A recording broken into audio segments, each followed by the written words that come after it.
नमस्ते। मार्तंड भैरव चैनल में आप सबका स्वागत है।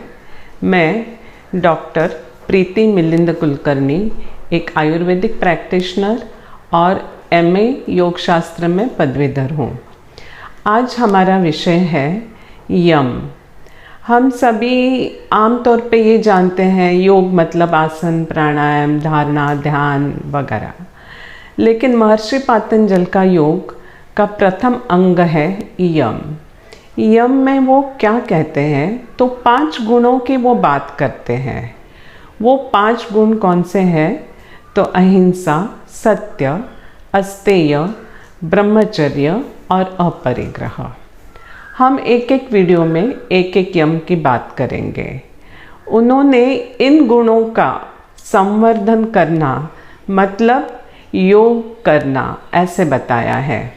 इसलिए हम योग का अभ्यास हमेशा कर सकते हैं। अब इसमें 2 बातें आते हैं।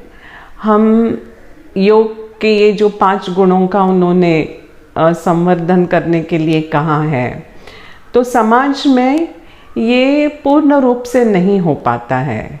इसीलिए सामाजिक स्तर पर इसका अनुव्रत होता है, मतलब जहाँ तक हो सके हम इसको संभालते हैं और ऋषि मुनियों का ये महाव्रत हो जाता है। तो हम देखते हैं अभी एक एक गुणों का फ़ायदा लाभ क्या है। और उन्होंने सबसे प्रथम यम कौन सा बताया है तो वो है अहिंसा। अहिंसा इनके प्रथम स्थान पे है। अहिंसा मतलब किसी की भी हिंसा नहीं करना।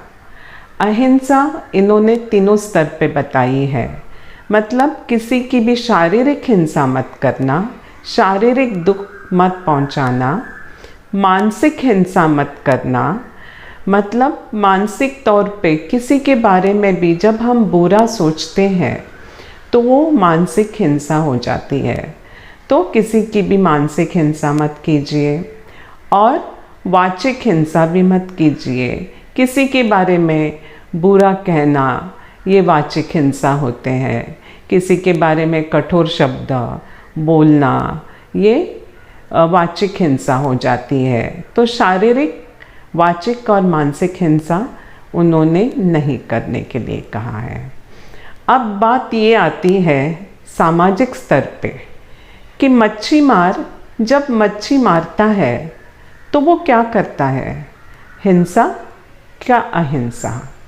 नहीं, यहाँ पे मच्छी मारने की हुई मच्छी मार अहिंसा ही होती है, क्योंकि वो अपने परिवार के भरण पोषण के लिए मच्छी मार करता है। फिर भी वो कुछ दिन शेष रखता है जब वो ये हिंसा नहीं करेगा। जैसे अमावस है, पूर्णिमा है, श्रावण मास में पूर्णिमा के प्रथम तक वो मच्छी मार नहीं करता है। कोई और मच्छी मार करे तो वो हिंसा हो जाती है, लेकिन एक मच्छी मार अगर मच्छी मार करे तो हिंसा नहीं होती है। वैसे ही हम देखेंगे युद्ध भूमि में जब सैनिक अपने शत्रुओं को मार गिराता है तो क्या ये हिंसा होती है? नहीं, ये भी हिंसा नहीं होती है, क्योंकि वो राष्ट्र की सुरक्षा के लिए और राष्ट्र के हित में अपने शत्रु को मार गिराता है। वरना सामने वाला शत्रु पूरी तरह से हिंसा कर देगा। इसलिए सामाजिक स्तर पे ये अहिंसा का व्रत जो है वो अनुमात्र होता है। हम थोड़े छोटे स्तर पे इसका इस्तेमाल करते हैं, लेकिन जहाँ जहाँ हम कर सके वहाँ पे हमें इसे करना है। अब साधु संतों की बात और होती है। वो त्रिकाल अहिंसा का पालन कर सकते हैं, उन्हें इसमें कोई फर्क नहीं आता है। अब ये अहिंसा का फल क्या है? पातंजल हमेशा हर बातों का फल बताते हैं। तो अहिंसा जिसमें प्रतिष्ठित हो चुकी है वहाँ पे कोई भी वैर नहीं होता। इसलिए हम देखते हैं साधु संत के अड़ोस पड़ोस में सभी जंगली प्राणी और गाय जैसे सौम्य प्राणी एक साथ बैठ जाते हैं, क्योंकि वहाँ पे सभी ने अपने अपनी हिंसा को त्याग दी रहती है।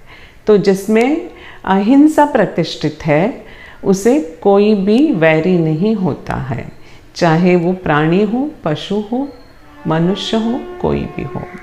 आजकल के कलियुग में अगर उदाहरण देना है तो प्रकाश आमटे जी का है। हेमलकसा में जहाँ पे वो आज भी रहते हैं, उनके घर और परिवार का हिस्सा सारे हिंस्र पशु भी हैं, जिसके साथ वो खेलते हैं, उनके बच्चे भी खेल चुके हैं। तो ये अहिंसा प्रतिष्ठित उनमें भी है। तो ये अहिंसा का फल सिर्फ सुनने की बात नहीं है, इस युग में हम इसका अनुभव ले सकते हैं और देख भी सकते हैं। धन्यवाद।